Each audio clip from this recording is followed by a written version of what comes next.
스트레스가 계속 주어질 수 있단 말이죠. 그런 스트레스 때문에 수술 이후에도 통증은 충분히 나타날 수가 있습니다.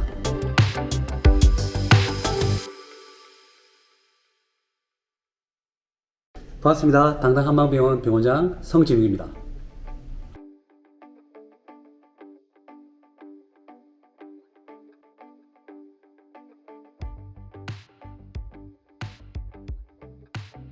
보통 이제 나이가 들어서 퇴행성 관절염 때문에 이제 가장 많이 하는 수술이 인공관절 전치환술을 가장 많이 합니다. 인공관절 전치환술은 무릎의 퇴행화된 부분을 예쁘게 다듬어서 깎아내고 거기에 인공관절을 삽입을 해서 무릎 관절면이 이렇게 부드럽게 만들어서 통증을 줄여주는 그런 수술 기법인데요.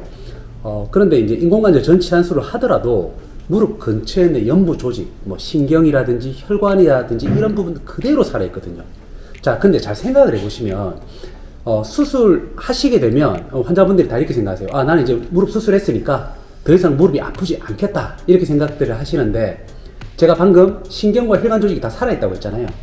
그렇기 때문에 수술을 했더라도 이후에 그런 신경의 혈관 조직에 어떤 부하가 주어지는 환경이 지속된다면 또 통증이 나타날 수 있는 거죠. 예를 들면 무릎이 이렇게 변형이 되면서 고관절이나 아래쪽에 있는 경골이나 발목까지 틀어져 있는 분들은 전치환술을 하는 과정에서 관절면을 다듬고 각도를 좀 잡지만 골반이나 발목이 틀어져 있기 때문에 또 그 이후에 무릎에 안 좋은 자극들, 앉거나 서거나 할 때 지속적인 부하가 주어지면서 무릎 주변에 있는 인대가 좀 무리가 가기도 하고 또는 신경이 압박이 되기도 하는 등의 스트레스가 계속 주어질 수 있단 말이죠. 그런 스트레스 때문에 수술 이후에도 통증은 충분히 나타날 수가 있습니다.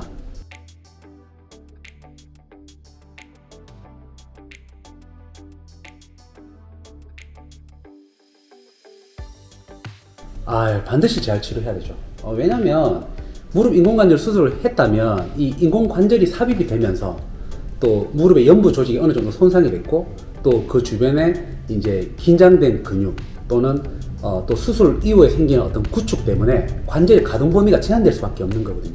그리고 수술을 했기 때문에 아무래도 병상에 누워 있는 기간이 어느 정도 되겠죠. 최소 2주에서 한 달 정도 침대 생활을 하게 되는데, 침대에 누워 있는 시간이 길수록 근손실이 생기게 됩니다. 그렇게 되면 엉덩이부터 허벅지까지 그리고 종아리 근육들까지 수술한 쪽이 빠지게 되니까 반대쪽 근육은 정상적인 근력이 있는데 수술한 쪽 근력이 빠지게 되면 나중에 회복을 하고 걷거나 보행을 하거나 일상적인 생활을 할 때 골반 높이가 안 맞는다든지 보행을 할 때 골반이 틀어진다든지 하면서 2차적으로 무릎에 또 잘못된 부하를 줄 수가 있는 거거든요.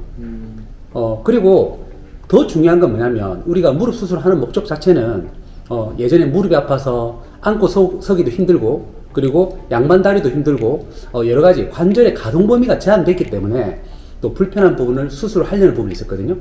그러면 수술을 했으니까 그런 정상적인 관절 가동 범위가 나와서 내가 생활에 불편했던 여러 가지 부분들이 해소가 돼야 되는데 수술을 하시고 재활을 안 하시게 되면 예를 들면 관절의 가동 범위가 정상적으로 160도에서 165도 정도는 나와야지 우리가 무릎 꿇기라든지 양반다리, 뭐 앉았다 서기가 다 되는 거거든요. 근데 그 각도가 만약에 120도나 130도 정도 되는 곳까지만 관절이 움직이고 그 이후에 움직이지 않는다면 수술을 했지만 통증은 줄었겠지만 일상적인 어떤 생활을 하는 건 여전히 힘들단 말이죠.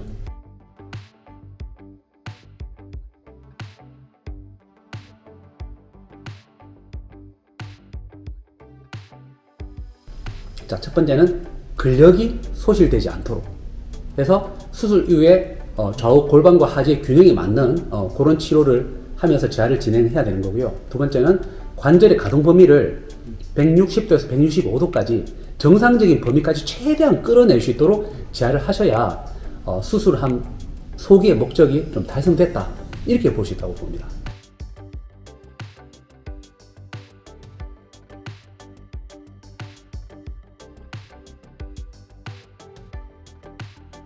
저희 병원에서 하는 그 수술의 재활 치료는 기본적으로 이제 모든 병원에서 CPM이라는 걸 합니다. CPM은 이제 수동 관절 범위를, 수동 관절의 가동 범위를 늘려주는 건데, 능동은 본인이 스스로 관절을 움직여서 꺾는 거고요.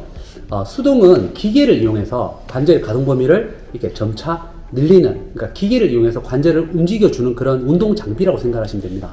그리고 CPM 장비를 기본적으로 사용하게 되고요. 그리고 무릎만 잘 움직여야 되는 게 아니고 고관절과 발목 관절이 같이 움직여질 수밖에 없는 거거든요.